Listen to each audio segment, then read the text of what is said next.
Va maintenant se tourner vers Adrien Portron pour le décryptage de l'actualité ce matin. Et alors là, vous nous avez trouvé des images assez incroyables du démantèlement d'un trafic de perroquets. Oui, perruches et perroquets, regardez, retrouvés à l'intérieur de ces cages. 12 au total ont été saisis il y a 5 jours au domicile d'un homme dans la commune de Corbeil-Essonnes. Découverte faite par les policiers lors d'une perquisition. L'individu, interpellé chez lui, détenait et vendait ces animaux en toute illégalité et sans autorisation.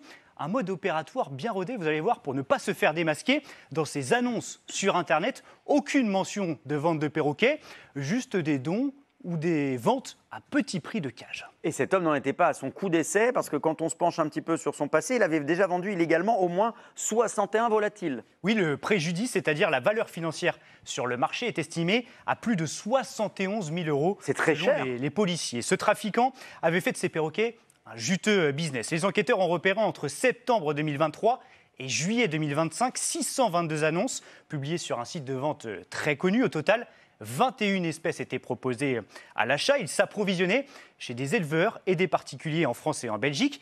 Et parmi ces perroquets et perruches, certaines espèces sont classées parmi les plus menacées par la Convention de Washington. Et ça n'est visiblement qu'un exemple parmi tant d'autres, parce que ce trafic d'animaux sauvages, c'est un marché de plus en plus juteux qui visiblement est même de plus en plus inquiétant dans le monde entier. Oui, selon Interpol, fin 2024, 20 000 animaux sauvages vivants ont été saisis partout dans le monde, parfois très dangereux. On parle de chimpanzés, de guépards, de tigres, de servales, mais aussi, regardez sur ces photos, 1500 migales ont été découvertes il y a plusieurs jours dans une valise par les douaniers à l'aéroport de Cologne en Allemagne. Oui, ça donne pas très envie. Ah non, pas vraiment. Non, ces petites bêtes, parfois mortes pendant le trajet, étaient cachées à l'intérieur de tubes, eux-mêmes dissimulés dans des boîtes de céréales et biscuits. En provenance du Vietnam, ces migales étaient destinées à un acheteur allemand.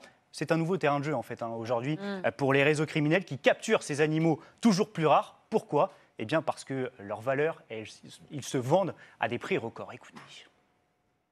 C'est un trafic très intéressant. On parle de plus de 20 milliards d'euros à se partager pour les organisations, ou enfin en tout cas pour les trafiquants. Tous les animaux peuvent se trafiquer et les valeurs s'envolent très vite. Ouais. Ça touche vraiment tous les pays.